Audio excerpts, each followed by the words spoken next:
শুভ সকাল বন্ধুরা, বড়দেরকে প্রণাম, ছোট এবং সমবয়সীদের অনেক ভালোবাসা জানিয়ে আজকের ভিডিওটা শুরু করছি। তো দেখো, সকালবেলায় আজকে লাল চা নিয়েছি, কারণ আজকে আর দুধ চা নিইনি, আর দুটো ব্রেড বাটার করে নিয়েছি আর বিস্কিট। তো এটা সাজিয়ে দুজন মিলে চা খেতে বসে গেলাম। তো অন্যদিন তো সকালবেলায় এত তাড়াহুড়ো থাকে হাজব্যান্ডের, তো সেই জন্যে ওর সঙ্গে চা খাওয়াটা আর হয় না। চাও ও খায়, কিন্তু আগে খেয়ে নেয়। তো চলো, আজকে বসে বসেই রবিবার দিনটায় কিন্তু একটু চা খাওয়া হয়। তো চা খেতে খেতে কিন্তু ভেবে নিলাম যে আজকের ব্রেকফাস্টে কি বানানো হবে।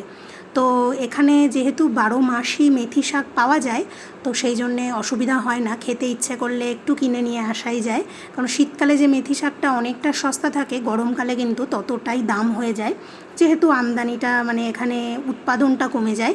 কিন্তু 12 মাস কিন্তু পালং শাক, মেথি শাক পাওয়া যায়। তো হাজব্যান্ডকে বলেছিলাম যে অল্প একটু নিয়ে এসো, অনেক দিন মেথি পরোটাটা খাওয়া হয় না। তো সেই জন্যে হাজব্যান্ড নিয়ে এসেছিলো। তো আজকে সকালের সেটাই ডিসিশান হলো যে মেথি পরোটাই বানাতে হবে। তো ঠিক আছে, চলো, বানাতে একটু সময় লাগলেও কিন্তু মেথি পরোটা খেতে কিন্তু খুবই সুন্দর লাগে আর খুবই কিন্তু টেস্টি। তো আর মেথিটা কিন্তু খুব হেলদিও বন্ধুরা, তোমরা যদি না খেয়ে থাকো অবশ্যই কিন্তু এখন না খেলেও শীতকালে কিন্তু একবার অবশ্যই ট্রাই করে নেবে, কারণ আমার ভিডিওতে কিন্তু অলরেডি দেওয়া আছে মেথি পরোটা, তো সেটা কিন্তু তোমরা দেখে নিতেই পারো। তো চলো, এখানে সার্ভ করেছি দেখো দইয়ের সাথে আর একটু আমের আচার, আর সাথে মিষ্টি মানে পাকা আম কেটে নিয়েছি। তো এই হচ্ছে আজকে সকালের আমাদের খাওয়া দাওয়া। তো একদম রেডি করে নিয়েছি, বসেও গেছি, তো এবার খাওয়াটা শুরু করে দেব। আর যেখানে এসে আছি সেখানের এইরকম নতুন নতুন আইটেমগুলো কিন্তু একবার মানে ট্রাই করতে দোষ নেই। তো এখানে এসে কিন্তু বন্ধুরা আমি অনেক কিছু শিখেছি রান্না, মানে এদের মতো আর কি, গুজরাটিদের মতো। তো ভালোই লাগে, খারাপ না, যেহেতু এরা নিরামিষ খায়। তো নিরামিষের মধ্যে এমন কিছু কিছু আইটেম বা পরোটা এরা বানিয়ে খায় যেগুলো কিন্তু খেতে সত্যিই খুব সুস্বাদু। আর এরা কিন্তু ঘিটা প্রচণ্ড পরিমাণে বেশি খায়, ঘি বাটার। তো সেটাও আমরাও অতটা না খেলেও মোটামুটি চেষ্টা করি ওদের মতো খাওয়ার, কারণ কিন্তু খাওয়াটা খারাপ নয়, খেতে কিন্তু খুবই ভালো। আর নতুন নতুন জিনিস শেখার তো একটা আনন্দ আছেই, তো সেটাই কিন্তু আমি চেষ্টা করি সব সময়। তো চলো, এবার বিছানাটাকেও গুছিয়ে নিলাম, যেহেতু আজকে বেড কভার চেঞ্জ করার দরকার ছিল।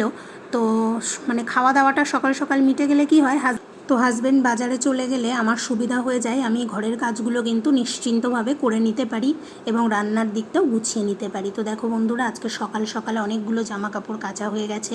তো আমি কাচবো বলে ভিজিয়ে দিয়েছিলাম, হাজব্যান্ড বলল তুমি ওদিকে করছো, আমি এগুলো কেচে দিয়ে মার্কেট যাচ্ছি, কারণ বলা যায় না তো যদি না শুকায়, কারণ মেয়ের ইউনিফর্মের মধ্যে আবার জিন্সটাও রয়েছে, তো ওটাই আমার টেনশান থাকে যদি না শুকায় তখন কি হবে। তো ওইগুলো সব কাজ ওইদিকে করে নিয়েছি। তারপর হাজব্যান্ড বাজার থেকে চলে এসছে, তো আজকে এনেছে মাটন। তো মাটন আনার কথা ছিল না, যেহেতু মাছ আজকে ভালো আমদানি নেই, তো মাছটা কিন্তু ভালো পাইনি, ছোট একটা মাছ নিয়ে এসছে, রুই মাছ। তো এক সপ্তাহ হবে না, সেই জন্য হাজব্যান্ড বললো যে একটু তাহলে মাটনই নিয়ে যাই, ফোন করেছিল। তো আমি বললাম ঠিক আছে, ওটাই তুমি করো। তো আর এদিকে তো আমি ঝিঙে কেটে রেডি করে রেখেছিলাম, তো ঝিঙে পোস্তই হবে, যেহেতু আজকে ছুটির দিন, ঝিঙে পোস্ত তো হলে কোনো কথা নেই, সকলেই ভালোবাসি ঝিঙে পোস্তটা।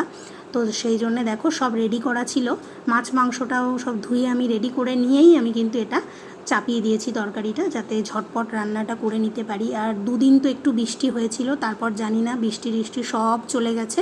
জানো না বন্ধুরা, এত গরম পড়ছে, মানে কোনো কিছুই না ভালো লাগছে না, রান্না করতে আসলে তো একদম ভালো লাগে না। সকালবেলা পরোটাটা একটু মানে টাইম নিয়ে বানাতে হয়, তো ওইখানটাতেও প্রচণ্ড গরম লেগেছে, আবার রান্নাবান্না আছে। তো আজকে রান্নাবান্নাটা একটু সিম্পল হবে, হাজব্যান্ড বলেছে আজকে মাছের কোনো আইটেম করার দরকার নেই, যেহেতু মাটন হচ্ছে, পোস্ত হচ্ছে, তো এটাই করব। আর একটু ডাল সিদ্ধ বসাতে বলেছে, তো ডালটাও আমি বসিয়ে দেবো, পোস্তটা বানিয়ে নিই, তারপর ঝটপট ডালটাও চাপিয়ে দেবো।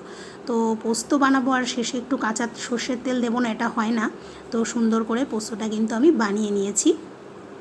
তো এইভাবে ঝিঙে পোস্ত খেতে বন্ধুরা তোমরা কারা ভালোবাসো অবশ্যই জানিও, আমাদের তো ঝিঙে পাওয়া গেলেই মোটামুটি ঝিঙে পোস্ত বানাতেই হয়। তো এদিকে ঝিঙে পোস্তটা হয়ে গেছিলো, তারপর আমি মাটনটাও চাপিয়ে দেবো বলে মশলাটা রেডি করতে শুরু করে দিয়েছি। তো সমস্ত মশলা আগেই দিয়ে দিয়েছি, এখন একটু ধনিয়ার গুঁড়ো একটু জিরের গুঁড়ো দিয়ে দিলাম, এবার ভালো করে মশলাটা কষে নেব। তো বন্ধুরা, তোমরা যারা আমার নতুন বন্ধু আছো, দেখছো ভিডিওটা, ভালো লাগলে কিন্তু অবশ্যই পাশে থেকো, আর পুরনো বন্ধুরা তো আমার পাশে আছেই। তো একটু মিষ্টি কমেন্ট করো, অবশ্যই ভালো লাগবে আমার, আর ভিডিওটা একটু শেয়ার করো বন্ধুরা। তো তো দেখো এই যে বললাম একটু ডাল সিদ্ধ বসাবো, একটু মুসুরির ডাল, মানে ওই যে একটু ঘন ঘন করে একটু কাঁচা লঙ্কা দিয়ে আর কাঁচা সরিষার তেল দিয়ে এটা একটু করছি। এটা কিন্তু খুবই ভালো লাগে। তো এইভাবেই খাবে হাজব্যান্ড বললো, ও বেশি ফোড়ন দেওয়া ডাল পছন্দ করে না, ও এইভাবে বসা বসা ডালটাই পছন্দ করে। তো সানডেতে আমি চেষ্টা করি ওর পছন্দ মতোই একটু রান্না করার, তো সেই জন্যেই, কারণ ও যেহেতু দুপুরে খায় না, দুপুরে তো রুটিই খায়, তো সানডেতেই ও একটু ভাত খায় দুপুরবেলায়। তো এই দেখো এদিকে ডালটাও আমার প্রায় হয়ে গেছে, আর এদিকে আমি মাটনটাও কিন্তু কষে নিচ্ছি। আর একবার কষানো হয়ে গেলে একটু টাইম নিয়ে তারপর আমি মাংসটাকে কিন্তু প্রেশার কুকারে দিয়ে দেবো, তো অসুবিধা হবে না, ওখানে একটু টাইম বেঁচে যাবে। এই দেখো এদিকে প্রেশারেও দিয়ে দিয়েছি, আর এদিকে দিয়ে দিয়েছি কিন্তু ভাতটাও বসিয়ে দিয়েছি। তো চলো, আজকে স্টিলের হাঁড়িটা একটু মানে নোংরা আছে, তো সেই জন্য মাজা হয়নি বলে আমি সিলভারের হাঁড়িটা করেই বসিয়ে দিয়েছি। এবার কিচেনটা পরিষ্কার করে নেব, তাহলে কিন্তু রান্না কমপ্লিট। ওমা আজকে কি রান্না করলে? আয় এদিকে।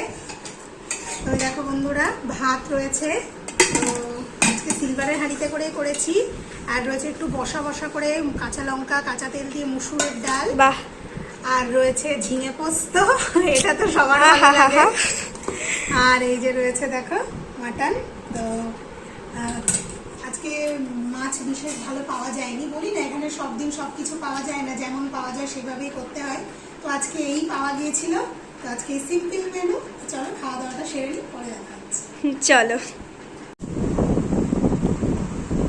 তো বন্ধুরা একটু বেরোচ্ছি বাইরে, দেখো রেডি হয়ে গেছি।